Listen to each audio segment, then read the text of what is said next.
ওই জন্যে মনের মধ্যে কখনো যেন নেগেটিভ চিন্তা, খারাপ চিন্তা না আসে, সব সময় ভালো চিন্তাগুলো যাতে আসে। ঠাকুর, আমি কিন্তু তোমার, তুমি আমাকে ভুলে যেও না। আমি যদি তোমাকে ভুলে যাই, তুমি কিন্তু আমায় ভুলো না। আপনারা দেখছেন সৎ কথা। ঈশোপনিষদের খুব সুন্দরভাবে শুরুটা হচ্ছে একেবারে সেই ব্রহ্মজ্ঞানীদের জন্যে, যারা জ্ঞান লাভ করতে চায় তাদের জন্যে ঈশাবস্যমিদম সর্বম, এইভাবে তাদেরকে শিক্ষা দিচ্ছেন।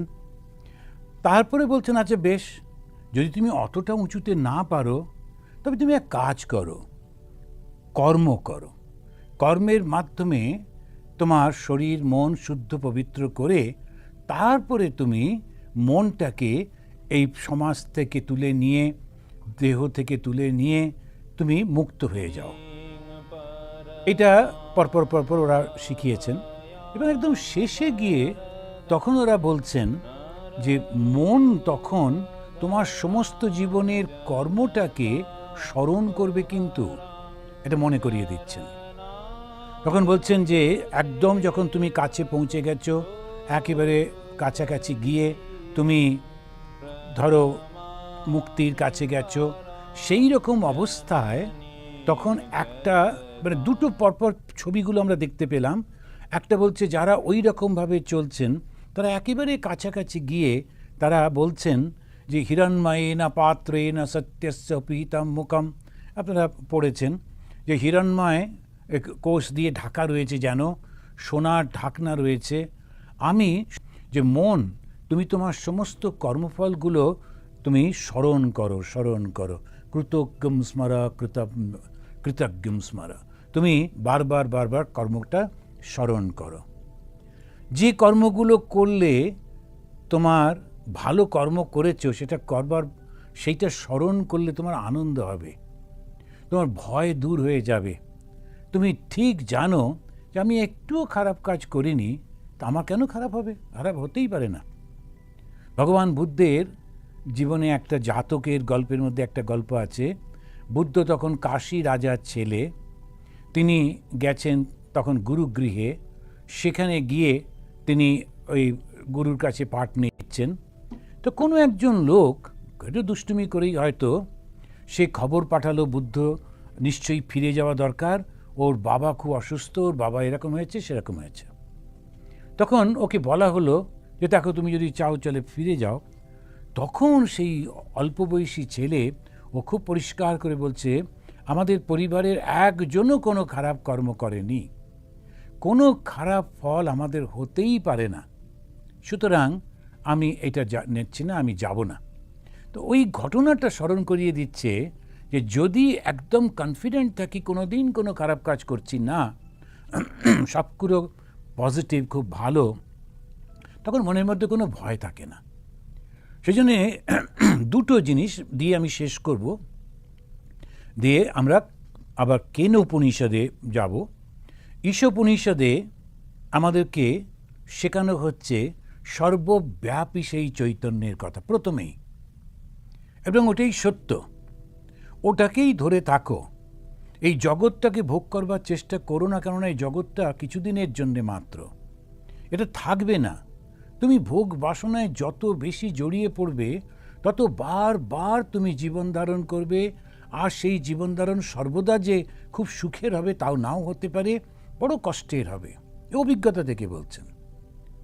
যেমন বয়স্ক মানুষেরা তারা বাচ্চাদেরকে বলে, অল্প বয়সী ছাত্রদের, তুমি যদি পড়াশুনো না করছো, এখন শুধু খেলে বেড়াচ্ছ, নানান রকমের দুষ্টুমি করছো, এখন তো খুব মজা লাগছে, কিন্তু পরে সারা জীবন কষ্ট পেতে হবে।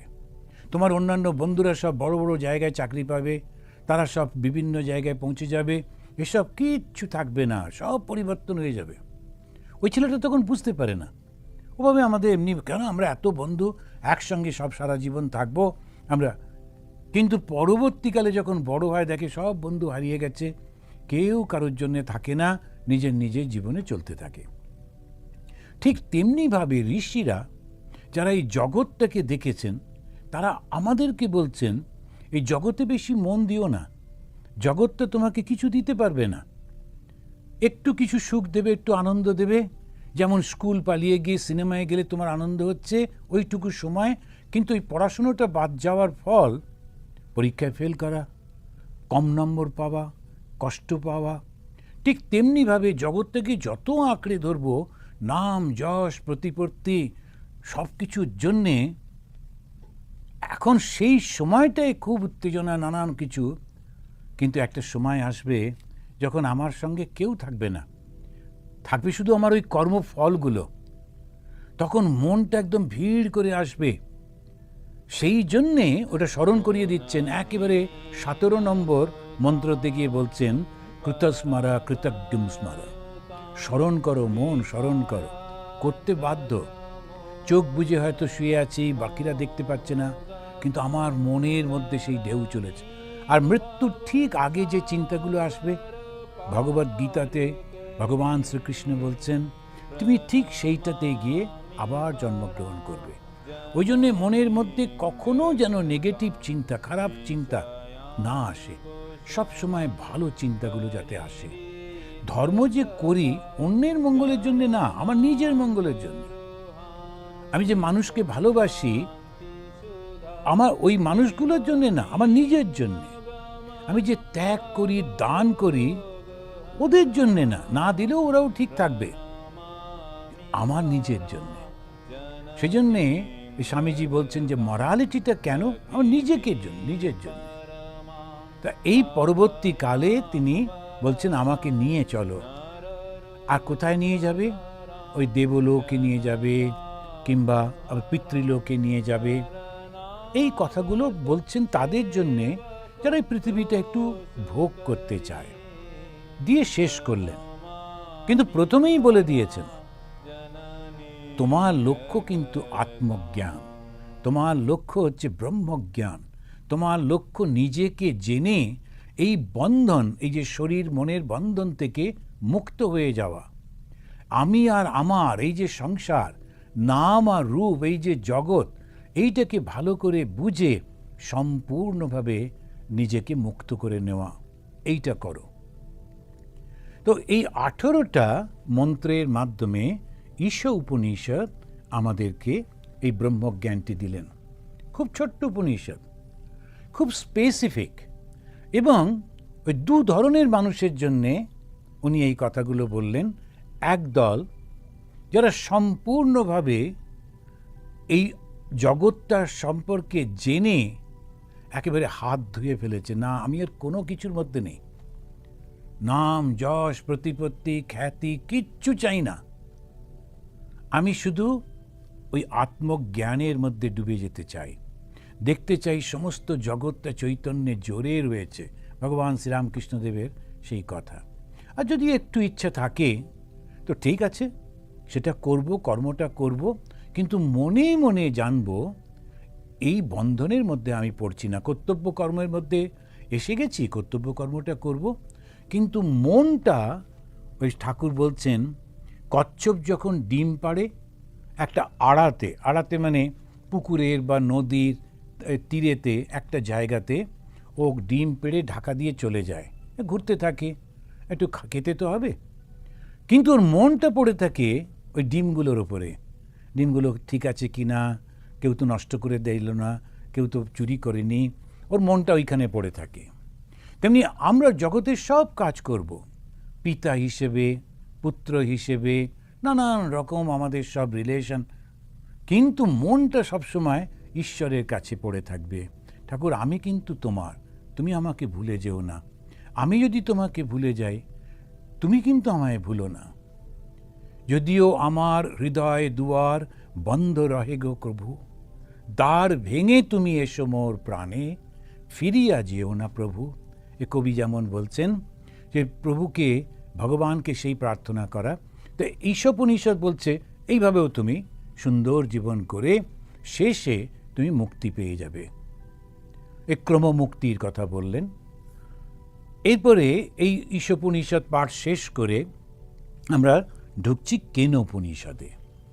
কেনোপনিষদ, প্রত্যেকটা উপনিষদের শুরুতে একটা শান্তি মন্ত্র থাকে। এই কেনোপনিষদের শান্তি মন্ত্রটা আমি পাঠ করি, তারপরে এতে অর্থগুলো বলবো। আপনারা অনেকেই জানেন, আজকাল বিভিন্ন আশ্রম থেকে এগুলো শেখায়, ভক্তরা যায়, পড়ে, বইগুলো খুব অ্যাভেলেবল, সুতরাং অনেকেই এটা জানেন।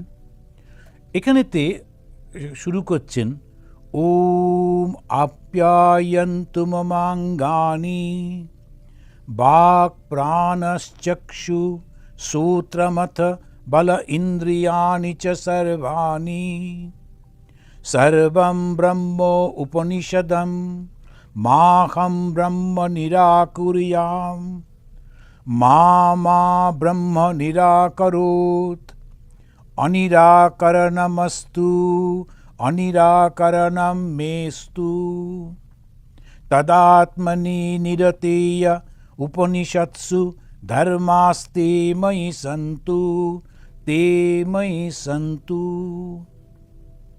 ওম শান্তি শান্তি শান্তি। আমার সমস্ত অঙ্গ সবল হোক। দেখুন, উপনিষদ যে বলছে জগৎ মিথ্যা, শঙ্করাচার্যের ভাষায়, এ ব্রহ্ম সত্য, জগৎ মিথ্যা। মিথ্যা মানে যেটা বেশি দিন থাকে না, মিথ্যা মানে একেবারে নেই তা নয়, আছে কিন্তু ওটা সত্য নয়, এইরকম ধরনের মিথ্যা। বারবার উদাহরণ দেওয়া হয়, যেমন আমরা ওই একটা মরুভূমির মধ্যে হঠাৎ জলাশয়ে দেখি, কিন্তু জলাশয়টা নেই, তবু আমরা দেখি, অনুভব করি, তারপরে যখন কাছে যাই তখন ওটা নেই, অথচ আমিই দেখেছি। এই ধরনের মিথ্যা। এই জগৎটাও সেরকম, মনে হচ্ছে সব কিছু ভালো, সব কিছু সুন্দর, কিন্তু মিথ্যা হয়ে যায়। যে সন্তানের জন্যে বাবা মা তারা প্রার্থনা করে, পুজো করে, সন্তান লাভ, কত কষ্ট তাকে বড় করা, করে টোরে যখন খুব আনন্দ, একদিন সেই সন্তানই দেখা গেল বাবা মার উপরে অত্যাচার করছে, তখন ওরা খুব অবাক হয়ে যান, ভাবেন কেন এরকম হলো, আমাদের জীবনে কেন এরকম হবে। সবার ক্ষেত্রে হয় না, কিন্তু কখনো। এখন এই যে দুর্ভাগ্য, আমি ভেবেছিলাম সন্তান হলে খুব ভালো হবে, সেই আমাকে কষ্ট দিচ্ছে। মেয়ে হয়েছে, বাবা মার খুব রাগ, খুব কষ্ট, বাবা মা নয়, বিশেষ করে বাবা তার পরিবার খুবই চেঁচামেচি করছেন। কিন্তু পরে দেখা গেল যখন তার ছেলেও হলো, সব কিছু ছেলের জন্যে সমস্ত সব করলেন, এইবারে ওই মেয়েই কিন্তু শেষ জীবনে ওদেরকে দেখলো ছেলে কোথায় চলে গেছে।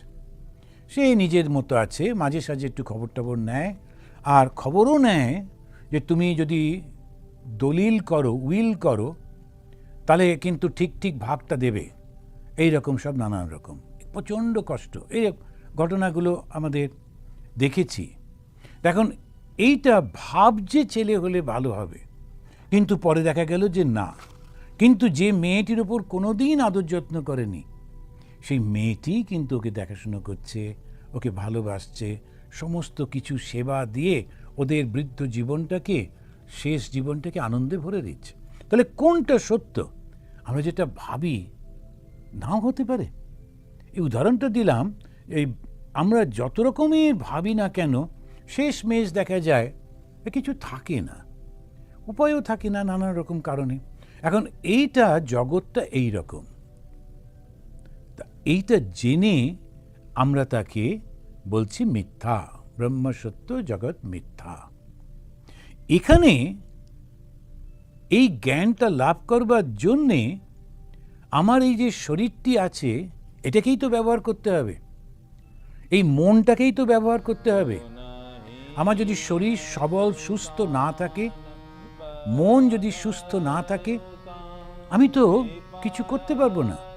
সেই জন্য উপনিষদে ঋষিরাই শেখাচ্ছেন, ওম আপ্যায়ন্তু মমাঙ্গানি, আমার সমস্ত অঙ্গ সকল সবল হোক। দেখুন, ওই যে এক্সারসাইজ করতে শেখায়, ওই যোগ ব্যায়াম তখন শেখাতো, আমার শরীরটাকে, আমি শরীরের মধ্যে জড়িয়ে যাব না, শরীরটাই আমার একমাত্র, এরকম না, কিন্তু শরীরটাকে ব্যবহার করব যাতে আমি এই শরীরের মাধ্যমে ধর্মটা পালন করতে পারি। যখন ভগবান বুদ্ধদেব তিনি তপস্যা করতে বসলেন, তিনি কঠোর তপস্যা করছেন, গাছের পাতা খেতেন, সেটাও বন্ধ করলেন, জল খাচ্ছেন না, এত তার শরীর দুর্বল হয়ে গেল, কোনো চিন্তাই করতে পারছে না। মনটাকে সংযত করতে হলে মনের উপরে জোর করতে হবে, তো শরীরটাই প্রায় মরমর। তখন তিনি ঠিক করলেন, না, এই এক্সট্রিম পথে যাব না, মধ্যপন্থা অবলম্বনীয়। মধ্যপন্থা অবলম্বনীয়, মধ্যপন্থা মানে একেবারে ভোগের মধ্যে ডুববো না, আবার একেবারে সব কিছু ছেড়ে দিয়ে আত্মহত্যাও করব না, এই মাঝামাঝি পথে যাচ্ছে। ভগবান বুদ্ধ স্নান করে এসে তিনি গাছের তলায় বসলেন, তখন সেই মেয়েটি তাকে খাবার নিয়ে এলো, তখন সেটি খেয়ে জোর পেয়ে তিনি ধ্যান করছেন ইত্যাদি, এই গল্পগুলো তিনি ধ্যানের মধ্যে দিয়ে মুক্তি পেয়ে যাচ্ছেন। তো ওইটাই বলছে, ওই শরীরটা যেন সবল হয়, বাকশক্তি, প্রাণশক্তি, দৃষ্টিশক্তি, শ্রবণ শক্তি এবং অন্যান্য ইন্দ্রিয়গুলি যেন সবল হয়। বাক, প্রাণ, চক্ষু, শ্রোত্রমথো বলম ইন্দ্রিয়াণি চ সর্বাণি। আমরা পরেই আসবো, যারা বেদান্তের আপনারা ছাত্র, আপনারা জানেন, ছাত্রছাত্রী, আপনারা জানেন যে এই ইন্দ্রিয়গুলোই আমাদের খুব গোলমেলের মূল। এই ইন্দ্রিয়গুলোই বাইরে যায়, গিয়ে একটা দৃশ্য দেখে, সেটাকে এসে রিপোর্ট করে, কিংবা গন্ধ শোকে, কিংবা শব্দ শোনে, আর মনটা সেটাতে উথাল পাতাল করে। তো ওইগুলোকে বন্ধ করতে হবে। কিন্তু এখন এইখানেতে বলছেন, এই মন্ত্রতে বলছেন, এরা যেন খুব সবল, সুস্থ থাকে। সর্বম ব্রহ্মোপনিষদম মাহম ব্রহ্ম নিরাকুর্যাম। তারপরে বলছেন, উপনিষদে ব্রহ্মের যে শিক্ষা দেয় তা যেন আমি উপলব্ধি করতে পারি। এখন দেখুন, দুটো জিনিস পাশাপাশি রাখছেন। একটা, আমার সমস্ত অঙ্গ প্রত্যঙ্গগুলো যেন সবল হয়, অর্থাৎ আমি যেন সবল শক্তির অধিকারী হই, এবং আমার সমস্ত ইন্দ্রিয়গুলো যেন খুব অ্যালার্ট হয়। তো অনেকে ভাবেন ধর্ম হচ্ছে একদম বৃদ্ধ বয়সের জিনিস, তারা তাদের মতো করে ভাবেন, তাতে আমি কিছু মনে করছি না, কিছু কমেন্টও করতে চাই না। কিন্তু যদি ঠিকভাবে ধর্মকে বুঝতে হয়, ধর্ম মানে নিজেকে বুঝতে হয়, আত্মজ্ঞান লাভ করতে হয়, তখন এই মনের সঙ্গে প্রবল যুদ্ধ করতে হয়। আর তার জন্যেই মন, আমার সমস্ত ইন্দ্রিয়গুলোকে সবল থাকতে হয়, তা না হলে পারবো না। সেই জন্যে সুস্থ শরীর না হলে কখনো হয় না, অসুস্থ শরীর নিয়ে খুব কঠিন হয়ে যায়। তা উনি বলছেন যে সমস্তই, যে সর্বম ব্রহ্ম উপনিষদম মাহম ব্রহ্ম নিরাকুর্যাম, আমি যেন ব্রহ্মকে অস্বীকার না করি। উপনিষদে যে ব্রহ্মের শিক্ষা দিচ্ছে, ব্রহ্মটা কি? সর্বব্যাপী চৈতন্য। এখানে কিন্তু সামনে কোনো মূর্তি দিচ্ছেন না, কোনো নাম রূপ দিচ্ছেন না, বলছেন সর্বব্যাপী যে চৈতন্য রয়েছে, এটাকে বুঝতে গেলে খুব উচ্চ স্তরের মন যদি না হয়, সূক্ষ্ম বুদ্ধি যদি না হয়, পারা যায় না। তো জন্য বেশিরভাগ লোক তারা বেদান্তটাকে বুঝতে পারেন না। ওই জন্যেই তাদের সকলের সুবিধের জন্যে এটাকে দ্বৈতভাবে নামিয়ে আনা হয়েছে।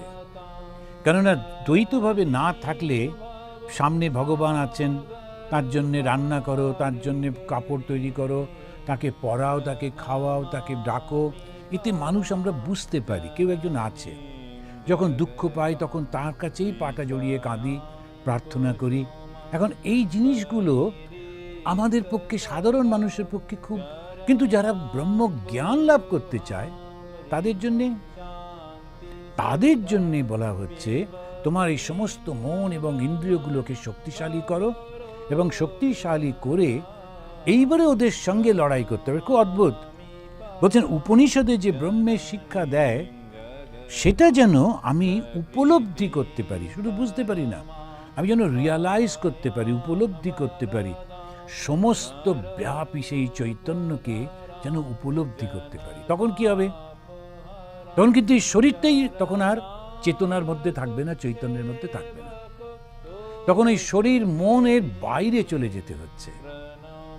যখন আমাদের গুরুদেবরা ধ্যান করতে শেখান, তখন বলেন, মনে করবে তোমার হৃদয়ের মধ্যে তোমার ইষ্ট দেবতা বা দেবী তুমি যেদিকে মুখ করে বসে আছো ওই দিকে মুখ করে বসে আছো, আর তুমি শরীরের বাইরে এসে তোমার হৃদয়ের মধ্যে ওকে দেখার চেষ্টা করছো। এখন ভেবে দেখুন, ওই শরীরটার বাইরে যেতে হবে, শরীরটা মনটার বাইরে যেতে হবে। এখন সেইটা করতে গেলে ওই মনেরই সাহায্য নিতে হবে। তো সেই জন্যে প্রথমে বললেন আমার সমস্ত মন, শরীর, অঙ্গ প্রত্যঙ্গ সব যেন চক্ষু, কর্ণ, নাসিকা, জিহ্বা প্রত্যেকটি যেন খুব সবল থাকে। তারপরেই বললেন এই যে উপনিষদ ব্রহ্মের শিক্ষা দিচ্ছেন ওটা যেন আমি উপলব্ধি করতে পারি। শুধু পড়লাম, খানিকটা বুঝলাম, আচ্ছা আচ্ছা দে আর টকিং অ্যাবাউট দিস, ওরকম না, একেবারে উপলব্ধি করছি। এই উপলব্ধিতে কি হয়, তখন আমি হারিয়ে যায় সমস্ত কিছুর মধ্যে। ভগবান শ্রীরামকৃষ্ণদেব তিনি বহু জায়গায় কথামৃতে বলছেন, নানান কথার মধ্যে দিয়ে, যে সব কিছু সেই চৈতন্যের জোরে রয়েছে। আমি দেখলুম এই মায়ের মূর্তি, মা কালী দক্ষিণেশ্বরে, এই বিরাট মন্দির, ওই চৌকাঠ, ওই কোষাকুষি, ওইখানে বেড়াল, ওই রতির মা, সবাই সেই চৈতন্যের মধ্যে জোরে রয়েছে। এই হচ্ছে উপনিষদের যে ব্রহ্মের কথা বলছেন তার উপলব্ধি। হ্যাঁ, আমরা বলতে পারি এটা কি আর আমাদের পক্ষে সম্ভব হবে? কে বলল সম্ভব হবে না? ঠিকমতো চেষ্টা করলে অবশ্যই সম্ভব হয়। এখন কেউ একজন খুব ভালো ডাক্তার ছিলেন, আর যারা ডাক্তারি পড়তে যাচ্ছে, ওই ক্লাস 12 পাস করেছে বা গ্র্যাজুয়েট, কলেজ গ্র্যাজুয়েটরা, তারা যাচ্ছে যখন পড়তে, তখন তারা যদি বলে আমরা কি আর অত বড় ডাক্তার হতে পারবো, ভুল হয়ে গেল। প্রথমেই বলতে হবে কেন পারবো না, উনিও এই বইগুলো পড়েই তো করেছিলেন, কিন্তু ওনার বিচারটা পরিষ্কার ছিল, বুদ্ধিটা একেবারে ঠিক ঠিক ছিল, ওই জন্যে ঠিক ধরতে পেরেছিলেন কোনটা কখন কিভাবে করতে হয়। তো আমরাও যখন এই উপনিষদ পড়ছি, যখন ব্রহ্মের কথা আলোচনা করছি, আমিও ব্রহ্মজ্ঞানী হব, নিশ্চয়ই হব, এই ভাব নিয়ে পড়ছি। ব্রহ্মকে উপলব্ধি করবই করব। আমি বেশ বুঝতে পারছি এই সব কিছুর মধ্যে সেই চৈতন্য রয়েছে, কিন্তু আমি বোধটা আমাকে পুরোটা ভাঙতে দিচ্ছে না। আচ্ছা, আমি চেষ্টা করছি। ওই জন্য বলছেন আমি যেন ওই উপলব্ধি করতে পারি। তারপরেই বলছেন যে আমি যেন ব্রহ্মকে অস্বীকার না করি, ব্রহ্ম যেন আমাকে পরিত্যাগ না করেন। এই দুটো কথা বলছেন। আমি যেন ব্রহ্মকে অস্বীকার না করি। অনিরাকরণম অনিরাকরণম মে অস্তু। আমি যেন ব্রহ্মকে অস্বীকার না করি, তার মানে এই সর্বব্যাপী এই যে চৈতন্য ঠিক ধরতে পারছি না। যতবার চোখ বুজে একটু ধ্যান করবার চেষ্টা করি, ওইখানে একটা কে আওয়াজ করলো, ওইখানে একটা কে কথা বললো, আর সমস্ত আমি প্রায় ব্রহ্মকে বুঝে ফেলেছিলাম, ওই একটুখানি ওখানে কী সব কথা বলছে, ওই জন্যে আমার গেল ধ্যানটা ভেঙে। এরকম সবসময় আমরা দোষ টোষ দিয়ে এদিক ওদিক করি। তবে হ্যাঁ, নির্জন হলে সুবিধে হয়। কিন্তু যখন আস্তে আস্তে মনটা উঠিয়ে নিয়ে ভেতরে চলে যাবার চেষ্টা করতে করতে, তখন কোনো আওয়াজ টাওয়াজ কিছু থাকে না। বরং আমরা লক্ষ্য করে দেখেছি, মা আমাদের ঠাকুরের মা চন্দ্রমণি দেবী যখন ওই গঙ্গার ওপারে দক্ষিণেশ্বরে থাকতেন, গঙ্গার ওপারেতে কোনো একটা ফ্যাক্টরিতে হুইসেল বাজছে, ফ্যাক্টরিতে যেমন হয়, তখন সেই সাইরেন বাজছে, উনি খুব খুশি, একেবারে কৃষ্ণের ভাবেতে ডুবে যাচ্ছেন, কৃষ্ণের বাঁশি বাজছে, কোথায় হুইসেল আর কোথায়, কিন্তু উনি ওটাকেই কনসেন্ট্রেট করবার জন্য নিয়ে নিলেন, কোনো কষ্ট হচ্ছে না, ওর ওপরেই তিনি ধ্যান করছেন, কৃষ্ণ বাঁশি বাজাচ্ছে, শব্দ হচ্ছে, ওর মধ্যে ডুবে যাচ্ছেন। তো আমরাও সেই রকমভাবে আমরা যেন অন্য দোষারোপ না করি। এই মুহূর্তে বুঝতে পারছি না তিনি সর্বব্যাপী সেই চৈতন্য, কিন্তু আমি নিশ্চিত জানি আমি পারবই পারবো। ব্রহ্ম যেন আমাকে পরিত্যাগ না করেন, এটা একটা প্রার্থনা হচ্ছে। ব্রহ্মকে পরিপূর্ণ চৈতন্য, আমি কে সেই চৈতন্যেরই অংশ, তাহলে ওই অংশ সে তার সম্পূর্ণ যে তাকে বলছে, ও যেন আমাকে অস্বীকার না করে, ব্রহ্ম যেন আমাকে অস্বীকার না করে।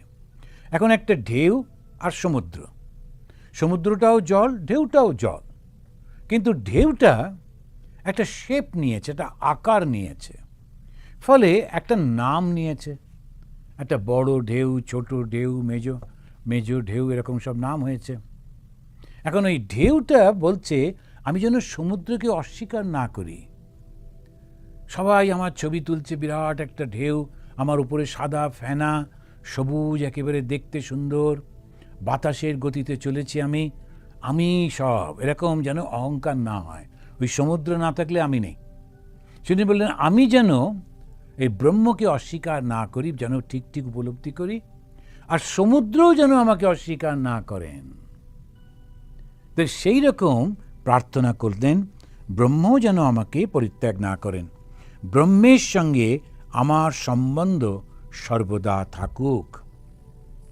তারপরে ব্রহ্মের সঙ্গে বলবার পরে উপনিষদে যে গুণের কথা বলেছেন, আত্মনিষ্ঠ আমাতে সেই সমস্ত গুণগুলি প্রকাশিত হোক। এই ব্রহ্মেতে যে সমস্ত কথাগুলো বলেছেন সেগুলো সব যেন আমি পাই। তে ময়ি সন্তু, তে ময়ি সন্তু। এইটা ব্রহ্মের মধ্যে যে গুণগুলো বলেছেন, ধর্মের কথা বলেছেন, আত্মনিষ্ঠ আমাতে। আত্মনিষ্ঠ মানে আমি তো সাধনা করছি আত্মাকে জানবার, সেজন্য আত্মনিষ্ঠ। আমি সমস্ত সময় চিন্তা করছি অহম ব্রহ্মাস্মি, অহম ব্রহ্মাস্মি, সব কিছুর মধ্যে আমি রয়েছি, সেই ব্রহ্ম রয়েছে, সেই চৈতন্য রয়েছে। আমি সর্বদা ওইটা ভাববার চেষ্টা করছি, বিচার করছি। যারা জ্ঞানপথের লোক তারা কিন্তু ধ্যান করে না, তারা বিচার করে। তারা পুজো পাঠ করে না, তারা শুধু বিচার করে। এই বিচারটা একটা অসাধারণ বিচার। এই যে নেগেটিভ কিন্তু না, পজিটিভ বিচার। যখন কেউ ভগবানের পুজো করছে তখন সেটাকে প্রথম দিকে কেউ করেন, যখন জ্ঞানমার্গী তারা শুরু করছেন, কিন্তু শেষে গিয়ে তারা তার মধ্যেও চৈতন্যকে দেখতে পান। তখন তারা অনুভব করেন যে পূজারী বসে পুজো করছে, সেও যে ব্রহ্ম, যাকে পুজো করছে সেই দেবতাও একই সেই ব্রহ্ম। তো এরকমভাবে তারা উপলব্ধি করেন, তারা এরকমভাবে দেখেন, দেখে করে খুব সুন্দরভাবে ওই মনটার মধ্যে সদা সর্বদা কোনো রকম বিকার থাকে না।